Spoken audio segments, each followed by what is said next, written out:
नमस्ते यहाँहरूलाई मेरो युट्युब च्यानलमा स्वागत छ। आज चाहिँ म सिलिङ फ्यानको बारेमा यो कस्तो खालको फ्यान हो, यसमा के हुन्छ, कस्तो कस्तो समस्या आउँछ, यसलाई कसरी मर्मत सम्हार गर्ने, घरमै आफैले कसरी गर्ने हैन। कहिलेकाहीँ चाहिँ अब मेकानिक पाइरा हुँदैन, भने बेला पैसा हुँदैन, बिग्रे बेलामा नबिग्रिकन पनि अब मिस्त्रीहरूले चाहिँ बिग्रेको छ भनेर चाहिँ हामी ठगिन पनि सक्छौँ। त्यो कुराबाट बच्नको लागि चाहिँ हामी यो भिडियो हेरेपछि यहाँहरूले पनि केही धैर्य गरेर चाहिँ हेर्नुभयो, 2-3 चोटि हेरेर चाहिँ यसलाई मनन गर्नुभयो भने आफैले गर्न सक्नुहुन्छ भन्ने खालको सोच राखेर चाहिँ म यो भिडियो बनाउन गइरहेको छु। यो फ्यान चाहिँ ओरिएन्ट फ्यान हो। मेरो आफ्नै क्वार्टरमा कोठामा चाहिँ युज गरेको पङ्खा थियो। अनि यसलाई चाहिँ आज पशुपति दर्शन पनि सिद्राको व्यापार पनि भने जस्तै भयो। भनेको मैला थियो, धुलो थियो, यसलाई सफा गर्ने काम पनि भयो र सँगसँगै एउटा भिडियो बनाएर यहाँहरूमा चाहिँ राख्ने मौका पनि मिल्यो। यसको परिचय दिन गइरहेको छु सिम्पल्ली। अब नामैले भनिरहेको छ सिलिङमा राख्ने भएर सिलिङ फ्यान भयो। यो सिङ्गल फेजले चल्ने भनेको एउटा फेज एउटा न्युट्रल सप्लाई पारेर चल्ने। अनि यहाँ लेखेको पनि छ 220 भोल्टदेखि 240 भोल्ट एसीले चल्ने हर्स 51 फेज, एउटा फेज र न्युट्रल सिङ्गल फेज भनेको company orient new year 1200 mm लेखेको छ। भनेको 1200 मिलिमिटर यो सुई भनेको चाहिँ यो ब्लेडहरूको चाहिँ साइज हो। अनि आरपिएम भनिरहेछ 370 पर मिनट, 1 मिनटमा चाहिँ 370 फन्का यो रोटेट हुने घुम्ने भनेको हो। अनि 70 वाट यसले कन्जम्सन गर्ने 70 वाट भनेर देखाइरहेछ। 70 वाट भनेपछि करेन्ट चाहिँ भयो लगभग अब मोटामोटी अब हिसाब गर्ने भने 70 डिभाइडेड बाई 220 भोल्ट हाम्रो छ भने 3.18 जति आउँदो रहेछ मैले हेरेको थिएँ। त्यसमा प्लस माइनस हुनसक्छ। भनेको एकुरेसी कस्तोमा हुन्छ, जुन चाहिँ राम्रो स्ट्यान्डर्ड कम्पनी हो, ओरिएन्टहरू भनेको चाहिँ स्थापित कम्पनी हो, त्यसैले यसमा चाहिँ सायद लगभग त्यति नै हुनसक्छ होला। सबै कुरा कन्डिसनमा छ भने यसलाई अहिले भरे लास्टमा म यहाँहरूलाई चाहिँ करेन्ट पनि नापेर देखाउँछु चलाएर। मैले कतिवटा पङ्खाहरूमा हेरेको छु, लेखेको छ 50 वाट लेखेको छ। करेन्ट हुनु भने 0.2 समथिङ हुनुपर्ने, 0.9 एम्पियरसम्म चाहिँ लिएको छ। भनेको सस्तो बेसाले पखाले चल्छ भनेको सही हो जस्तो लाग्छ मलाई। हामीले पङ्खा किन्दाखेरि अलिकति पैसा परे पनि राम्रै कम्पनीको किन्नुपर्छ भन्ने चाहिँ लाग्छ। किन अहिले अघि नै भने चाहिँ 50 वाट लेखेको पङ्खाको चाहिँ 0.2 समथिङ हुनुपर्नेमा 0.9, 4 टाइम्स 5 टाइम्स भन्दा बढी करेन्ट लिइरहेछ। के हुन्छ, स्पिड घुम्छ। स्पिड घुम्नलाई चाहिँ तिनीहरूले चाहिँ यहाँभित्र भएको रनिङ स्टार्टिङ कोइल 2टा कोइल छ। त्यो कोइलको चाहिँ अब रेजिस्टेन्स घटाएको हुनुपर्छ, कम रेजिस्टेन्स छ। त्यसलाई करेन्ट कन्जम्सन बढी लिन्छ। अनि सुरुमा सस्तो पैसा, थोरै पैसामा किने जस्तो लाग्छ, तर हामीलाई चाहिँ पानी खाए जस्तै बिजुली मिटर चाहिँ घुमेर चाहिँ हाम्रो चाहिँ हामीलाई घाटा भइरहेको हुन्छ। त्यस कारणले स्पिड घुमेको देखिए पनि हावा चाहिँ राम्रो फालेको हुँदैन। यिनीहरू चाहिँ अब कम स्पिडमा घुमेको देखे पनि हावा राम्ररी फाल्छ अनि करेन्ट पनि कम खान्छ। त्यसैले राम्रो खालको किन्नु पऱ्यो, 20-22 रुपियाँ कम्पनीको किन्नु पऱ्यो। लोकल कम्पनीहरू अथवा डुक्स कम्पनीको सस्तोमा लिनु भएन। अनि पङ्खा किन्दा के गर्ने, यसरी यहाँ घुमाउनलाई भित्र यहाँ ब्यारिङ छ, डबल ब्यारिङ भएको लिनुपर्छ। साफ्ट र बुस भएको लिनु हुँदैन, डबल ब्यारिङ भएको लिनुपर्छ। अनि त्यो सँगसँगै यसभित्र चाहिँ कोइल छ। त्यो कोइल चाहिँ कप्परको कोइल, वाइन्डिङ जुन हुन्छ कप्परको तार भएको लिनुहुन्छ, आल्मुनियमको लिनु हुँदैन। कप्परको लिनुपर्छ, कप्पर भएको लिनुपर्छ। त्यो सँगसँगै डबल ब्यारिङ भएको, यसमाथि पनि तल पनि ब्यारिङको साथैले घुम्ने डबल ब्यारिङ भएको लिनुपर्छ। भनेको राम्रो कम्पनीको लिनुपर्छ। मोटामोटी पङ्खाको परिचय मैले यसरी दिएँ। सिङ्गल फेज 220ले चल्ने पङ्खा, यो 220देखि 240सम्म चल्ने रहेछ, फेज र न्युट्रलले चल्ने। अनि यसमा क्यापेसिटर लाग्छ, के लाग्छ म सबै कुरा भनौँला पछि। भित्र चाहिँ हामीसँग चाहिँ डबल कोइल छ, एउटा रनिङ कोइल भन्छ, एउटा स्टार्टिङ कोइल भन्छ। अनि यसरी बेर्दाखेरि जस्तो यहाँनिर छ,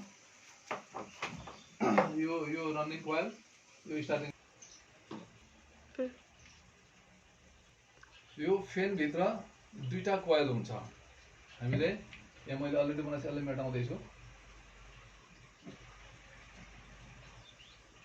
यो रनिङ कोइल रनिङ वाइन्डिङ यो स्टार्टिङ वाइन्डिङ अथवा स्टार्टिङ कोइल भन्छौँ हामीले। यसलाई पनि म छुट्याइदिन्छु अहिले कनेक्सन। अब कतिवटा भयो, रातो एउटा निक्ल्यो, अर्को मुखमा रातो निक्ल्यो, यसलाई पनि बन्द गरिदिएँ मैले है। रातो रातो यो वाइन्डिङ भनेको रनिङ, यो स्टार्टिङ। रनिङमा चाहिँ के हुन्छ, स्टार्टिङको भन्दा बढी टर्न बेरेको हुन्छ, यसको रेजिस्टेन्स बढी हुन्छ, यसको कम हुन्छ। अनि यो चाहिँ कुनै पङ्खामा 14, 12, 16 यसरी चाहिँ भित्र कोइल हुन्छ। अनि यसलाई एउटा कोइललाई चाहिँ यो राउन्ड यसरी बेर्दै बेर्दै 400 500 राउन्ड बेरेको छ भने फेरि अर्कोमा घुमाउँदाखेरि अल्टरनेट यसरी गरिन्छ। यसमा पनि त्यसरी हुन्छ। अनि यो रनिङ, यो स्टार्टिङ। अब यो दुईटालाई हामीले चाहिँ कमन गरेर यो पङ्खामा एकै ठाउँ जोडेपछि कमन भयो, यसलाई जोडिदिएँ। अब यो एउटा कमन न्युट्रलमा गयो डाइरेक्ट। अनि अर्को स्टार्टिङ र रनिङको मुख छ, क्यापेसिटर। यो क्यापेसिटर जोडिदिएँ, यो क्यापेसिटर जोडिदिएँ, यहाँ जोडिदिएँ यसरी। यो खालको हुन्छ। यसलाई म अहिले चाहिँ सिरिज बोर्डले, हामी चाहिँ मिटरले होइन सिरिज बोर्डले कसरी चेक गर्ने भनेर देखाउन जान्छु। यो फेनमा के समस्या आउन सक्छ, आउँछ, तपाईँहरूले फेस गर्नुभएको छ।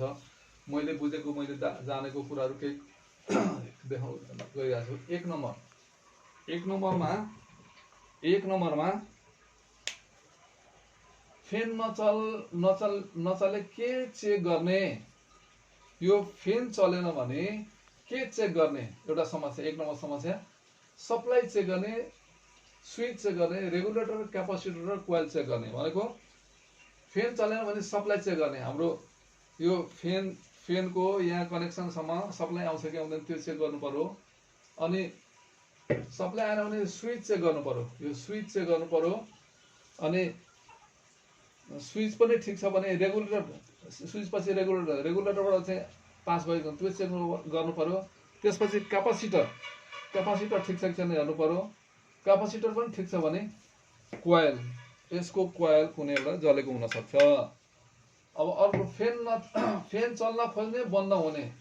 यो फेन यसरी चाहिँ चल्न खोज्छ फेरि बन्द हुन्छ, चल्न खोज्छ बन्द हुन्छ भने के हुनसक्छ भन्दाखेरि यो स्विच छ, यहाँ सप्लाई दिने स्विचलाई चाहिँ म यसरी स्विचलाई चाहिँ यसरी थिच्छु।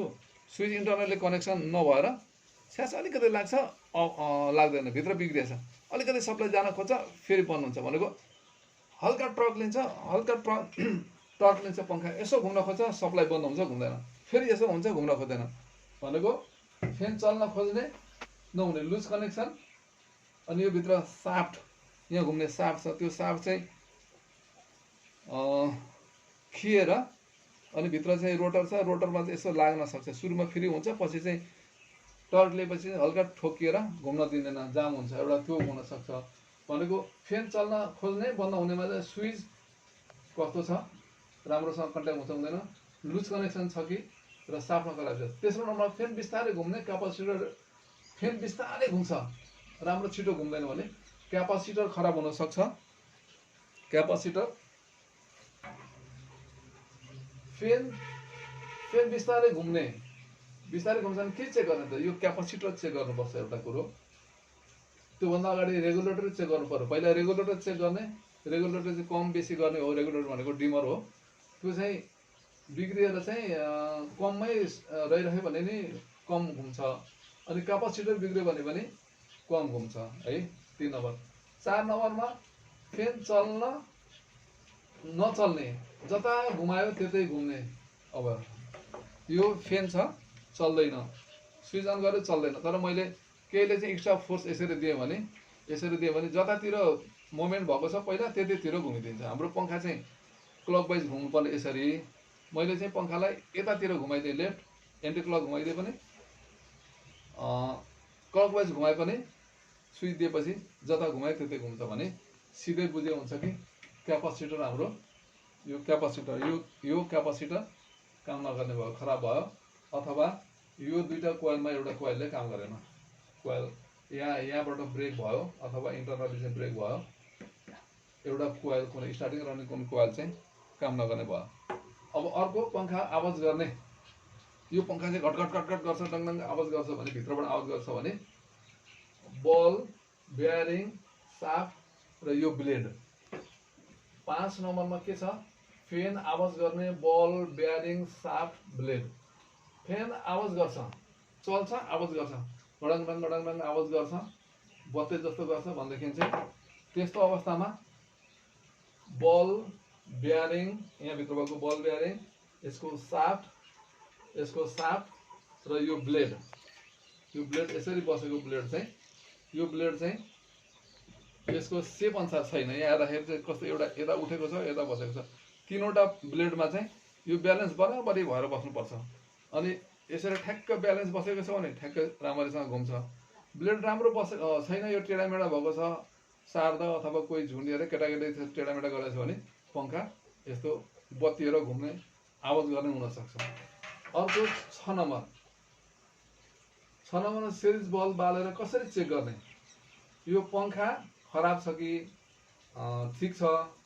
अनि यो यसलाई हामीले कमन भन्छौँ, यो कमन तार, कमन होइन, रनिङ स्टार्टिङ कसरी चिन्ने? पंखा बिग्रेको छ कि कसरी चिन्ने? त्यो कुरा चाहिँ हामीलाई चाहिँ बल, एउटा बल मात्रै भएपछि, कुनै अरू औजार चाहिँदैन, सामान्य बल भएपछि हामी चेक गर्न सक्छौँ। त्यो कसरी हो म देखाउँदैछु। मैले त्यो बोर्डमा 6 नम्बरमा लेखेको छु, फेन सिरिज बल बालेर कसरी चेक गर्ने भनेको मतलब बलकै बिजुलीले चल्ने मोटर, पंखा जेलाई पनि बिजुलीले नै कसरी चेक गर्ने? मल्टिमिटर हामीसँग छैन, हुन सक्दैन।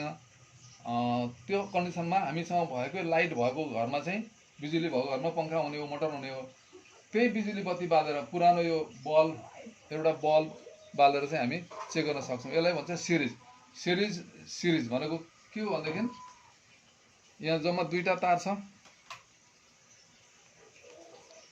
यहाँ देख्नुपर्छ कोइल होल्डर, 2टा मुख देखिरहेको छ। यहाँबाट लाइन छिरेर यसरी घुमेर यहाँ आउँछ भनेको यो होल्डरमा छुन्छ है। यहाँ लगाउँ। अब हामीसँग जम्मा 2टा तार छ।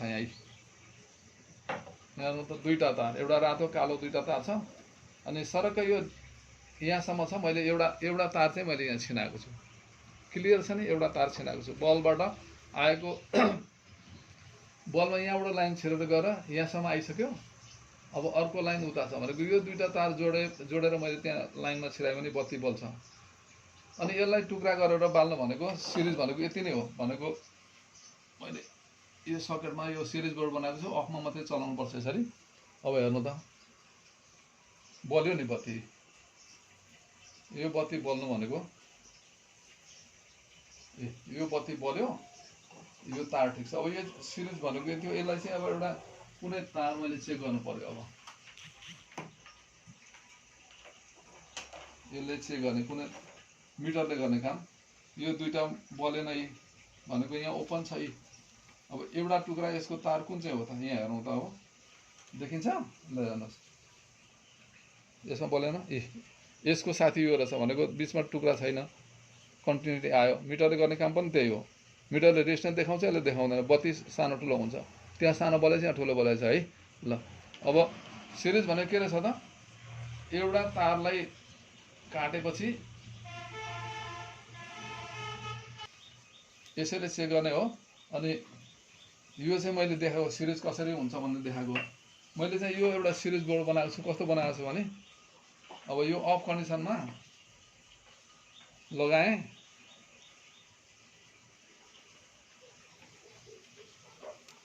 बल्यो। अब यो अनमा चाहिँ यो अन गऱ्यो भने चाहिँ यहाँ 220 डाइरेक्ट आउँछ, बाइपास भएर आउँछ, यसमा आउँछ। 2टै काम हुने गऱ्यो भनेपछि अन गरेर चाहिँ यसलाई सर्ट गर्नु हुँदैन।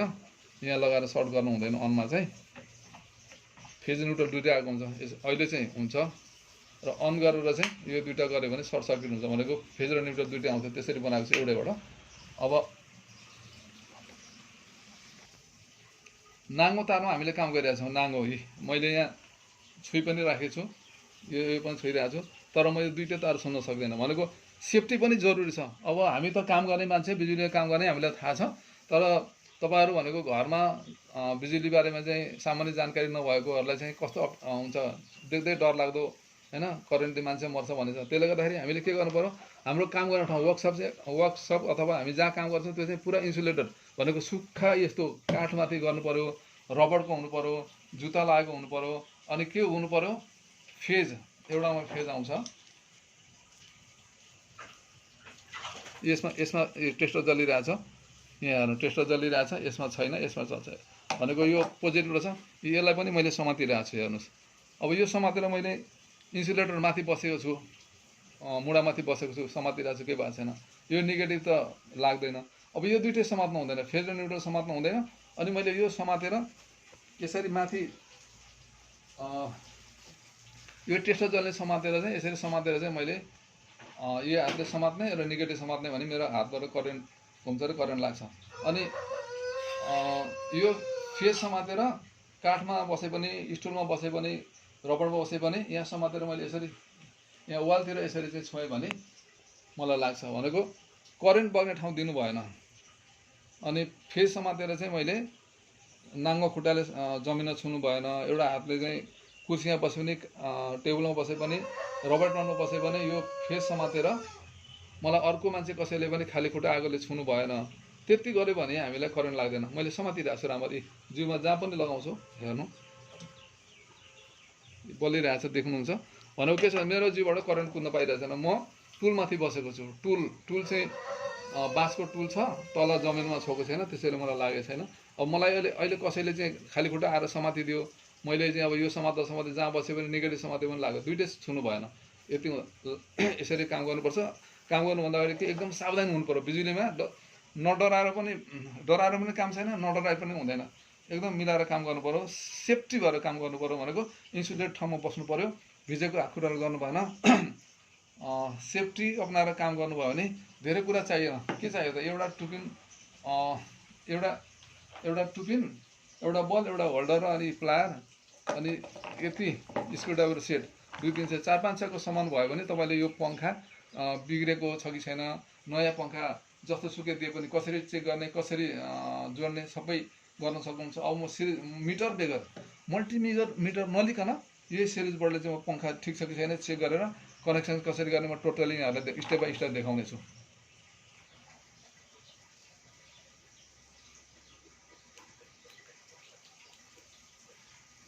यसमा मधुरो बलिरहेछ, एउटा मधुरो बलिरहेछ। मैले दुईटा तार,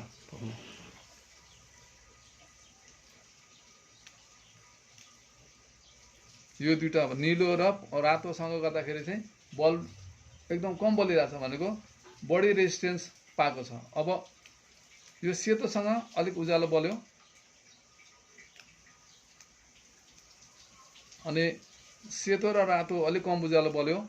यो दुईटा सेतो र निलो अलिक उज्यालो, त्यसपछि सेतो र रातो अलिक कम उज्यालो। अब बडी सँगै रनिङसँग फेज सप्लाई, रनिङसँग सप्लाई दिएर चाहिँ घुमाउनुपर्छ। यो सुल्टो हो। कमनमा एउटा तार र अनि रनिङमा एउटा तार, कमनमा एउटा तार मेन, कमनमा डाइरेक्ट, र अनि एउटा रनिङमा दिएको छु र सुल्टो घुम्यो। यही तारलाई चाहिँ मैले अब यहाँ खोलेर स्टार्टिङपट्टि लगाएँ भने यो पङ्खा उल्टो घुम्छ। त्यति हो है। कमन चिन्ने, रनिङ स्टार्टिङ चिन्ने, त्यसपछि कमनमा एउटा डाइरेक्ट दिने र अनि रनिङमा एउटा तार दिने, क्यापेसिटरमा दुइटैमा लगाएर रनिङमा दिने, त्यसपछि पङ्खा सुल्टो घुमिरहेको छ। क्लकवाइज घुम्नुपर्छ। अब अहिले मैले चाहिँ यो सिरिजमा दिएको, अब यसलाई चाहिँ डाइरेक्ट गरेँ, अलिक घुम्यो, अहिले त्योभन्दा स्पिड आयो। सिरिजमा दिएँ, कम घुम्यो। यो सिरिज बोर्डबाट क्यापेसिटी कसरी चेक गर्ने मल्टिमिटर गएर हेर्नुहोस्।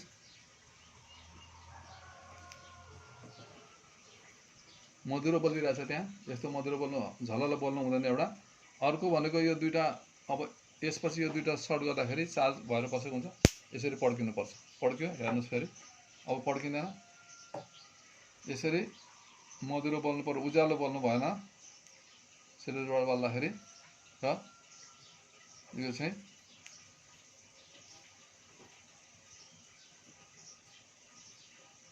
पड्किँदाखेरि अब यो दुईटा सर्ट गर्दाखेरि पड्किनु पर्यो मजाले। यो पड्क्यो, यसरी पनि सिरिजबाट गरे हो। र यो डाइरेक्ट लाइनमा यसरी छ्यास लगाएर पड्काउँदैन हुन्छ, म देखाउँदैछु। यो सिरिजमा अब मैले यो लाइन दिएपछि यो डाइरेक्ट भयो। म यसलाई यहाँ लाउँदैछु डाइरेक्ट। अब हेर्नु, अब त्योभन्दा राम्ररी पड्किनु पर्छ। यसरी पड्केपछि यो ठिक छ। क्यापेसिटर चेक गर्ने तरिका, एक्चुअली फ्यान रिबाइन्डिङ बनाउँदाखेरि 4टा कोइल लागु हुनुपर्छ भित्र, यहाँभित्र। तर यहाँ 4टालाई 3टा मात्रै ल्याएको छु, भनेको 2टा यो रातोको एउटा र यो निलोको एउटा एकै ठाउँ जोडेर चाहिँ यसलाई कमन बनाएको हो। स्टार्टिङ रनिङ कसरी चिन्ने अझै म प्रश्न पार्न जान्छु यहाँहरूलाई। यसलाई मैले मेटिरहेको छु, यो कोइललाई मेटिरहेको छु, यहाँ पनि मेटिरहेको छु। अब रातो यहाँबाट सुरु हुँदै आयो यहाँसम्म, भनेको रातो 2टा निक्ल्यो। अनि यो कालो निक्ल्यो, यो रनिङ र स्टार्टिङ लेखेको छु। यसमा चाहिँ रनिङमा चाहिँ केही टर्न बढी हुन्छ, यसमा चाहिँ कन्टिन्यू सप्लाई हुने हुनाले यसमा चाहिँ रेजिस्टेन्स अलिक बढी हुन्छ, यसमा कम हुन्छ। त्यसैले यसमा अलिकति कम उज्यालो, यसमा अलिक उज्यालो र अनि यो 2टा रनिङ र स्टार्टिङ, यो कालो र पहेँलो, रातो र पहेँलोसँग चाहिँ बढी उज्यालो भएको थियो। त्यो के भएको भनेदेखि अघि हामीले यहाँबाट र यो बिचको 2टाको बिचको मात्रै हामीले चाहिँ रेजिस्टेन्स अथवा कन्टिन्यू नापेको हुनाले यसबाट बल्ब गएको हुनाले करेन्ट गएको हुनाले बत्ती अलिक कम उज्यालो बलेको थियो, अलिक धेरै उज्यालो बलेको थियो। अनि यसबाट यसरी यतिको आएको हुनाले चाहिँ अलिक उज्यालो मधुरो अलिक उज्यालो बलेको थियो। अब यही 2टालाई मैले यसरी जोडेपछि चाहिँ एउटै भयो। अब यही चिजलाई चाहिँ मैले यहाँ जोडेपछि यो डबल 1 मिटरसँग 2 मिटर भएको जस्तै यो बढ्यो, भनेको यो बढ्यो। अब यहाँबाट सुरु भएर यो 2टा आयो, यो 2टाको बिचको रेजिस्टेन्स चाहिँ बढ्यो। सिरिजमा रेजिस्टेन्स चाहिँ सिरिजमा यो रेजिस्टेन्स चाहिँ अब यसमा चाहिँ अब 70 ओम छ भने यसमा चाहिँ 85 छ भने यो प्लस हुन्छ। मानौँ है 70 प्लस 85 भनेको 5 8 7 15 155, यो मानेको मात्रै है रेजिस्टेन्स। भनेको सिरिजमा रेजिस्टेन्स जोडिन्छ, त्यसैले मधुरो बोलिरहेको थियो। कमन भनेको यो 2टालाई जोडेपछि कमन भयो, यो 2टालाई जोडे कमन भयो। अनि स्टार्टिङ यो रनिङ, जहिले पनि यसमा चाहिँ न्युट्रल अथवा फेज दिए पनि भयो, तर न्युट्रल दिँदा राम्रो। अनि यो एउटा आयो डाइरेक्ट, अनि यो स्विचबाट सर्व आयो। अनि यो स्विच हो, स्विच अन गरेपछि हाम्रो रेगुलेटरमा गयो, रेगुलेटरबाट कन्डेन्सरमा गयो। कन्डेन्सर यो दुईटा स्टार्टिङ रनिङको बिचमा चाहिँ स्टार्टिङ र रनिङको बिचमा कन्डेन्सर जोडेको छ। अनि रनिङमै हामीले चाहिँ यो स्विचबाट फेज आयो, अनि स्विचमा गयो, स्विच अन गरेपछि रेगुलेटर गयो, रेगुलेटर अन गरेपछि हाम्रो रनिङ कोइलमा गयो। अब पङ्खाले ठिक छ भने प्लग भई यसरी घुम्न थाल्छ। ल अब यहाँहरूलाई प्रष्ट भएको हुनुपर्छ। अलिकति एकचोटि दुईचोटि हेरेर चाहिँ राम्रोसँगले यहाँहरूले चाहिँ यसलाई चाहिँ आफैले घरमा सेफ्टी अप्नाएर गर्नुभयो भने आफ्नो घरको पङ्खा के भएको, बिग्रेको हो होइन, के खराब भएको पत्ता लगाउन सक्नुहुन्छ, नयाँ कनेक्सन गर्न सक्नुहुन्छ भन्ने चाहिँ मैले आशा लिएको छु। त्यसमा केही कमी कमजोरी अझै यहाँहरूले बुझ्नु भएन, मेरो केही कमी कमजोरी छ भने कमेन्ट गर्नु होला मेरो भिडियो हेरेर होइन। अनि भिडियो राम्रो लाग्यो ठिक छ भने अनि एउटा लाइक, त्यसपछि सेयर गरिदिनु होला, जस्ता तस्तै कमेन्ट गरिदिनु होला। हस् त आजलाई यति नै, बाई बाई। फेरि अर्को कुनै भिडियोमा भेट गरौँला। हस्, थ्याङ्क यू, नमस्ते।